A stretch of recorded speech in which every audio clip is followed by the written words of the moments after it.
Hello and welcome to the Successful Traders Weekly Market Update. Today is the 10th of July 2020.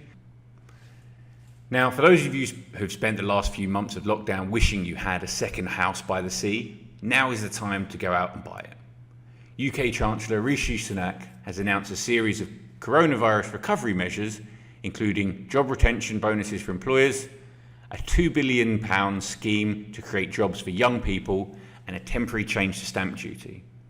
These measures may alleviate short-term pressures, but are unlikely to change the longer-term dynamics of the economic recovery.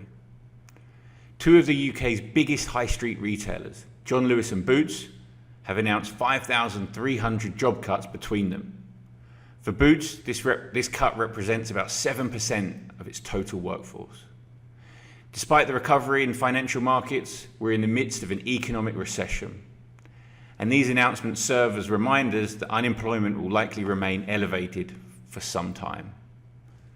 Localised spikes in infection rates are becoming evident as Melbourne re-enters lockdown and cases pick up in South Africa and India, respectively.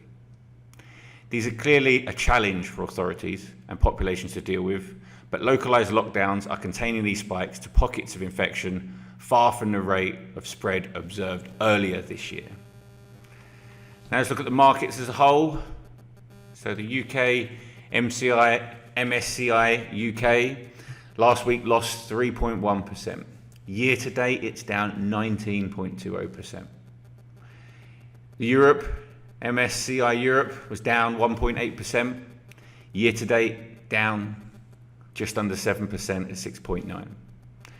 US last week lost 0.2%, but year to date, it's up 4.7%. Japan, up 0.2% last week, down 1.4% for year to date. Emerging markets, up 4.4% last week, up 3.2% year to date. Fixed income, the UK government bonds, Barclays sterling gilts, the index was up 0.2% last week, year to date up quite a good 9.7%. Then the high yield bonds up 0.4, negative 4.3 for the year. And we'll skip the global aggregate corporate bond index. GBP performance and the currency. So GBP versus dollar, the GBP rose 1.1%, but it's down 4.9% for the year. GBP versus the euro gained 0.7%, but it's down 5.5% for the year.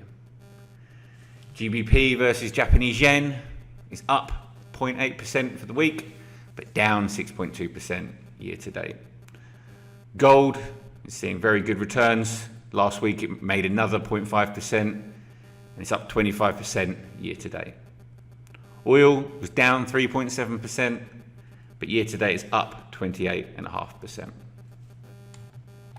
Go on to the second page. As has been apparent over the last few months, the recovery in financial market has raced ahead of the economic recovery. Ubiquitous job losses and completely unprecedented government policies, such as £10 vouchers for dining out during the week, stand to remind us that the V-shaped stock market recovery is yet to be observed within the world's economies. Investors should expect dampened returns while the economy catches up with the financial markets. Against this weak economic backdrop, individuals must be aware of what is happening to their wealth. Cash in the bank pays almost zero interest. With yields approaching zero, government bonds now offer measly returns even if the economic environment deteriorates, the condition under which these assets would normally prosper.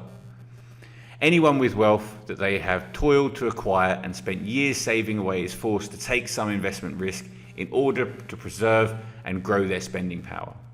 In these conditions, everyone must become an investor. This is not a bad thing, however. Even in a less extreme environment, sitting on piles of cash is not going to grow wealth. The question now becomes, how should one invest? Take an appropriate level of risk to preserve their spending power. The manager's high conviction, active approach to investing allows it to respond appropriately to these market dynamics, ensuring risks are understood and managed appropriately. Whilst returns are dampened and bargains are hard to come by, The manager's disciplined commitment to purchasing high-quality companies ensures it is well-positioned to find pockets of value in the markets.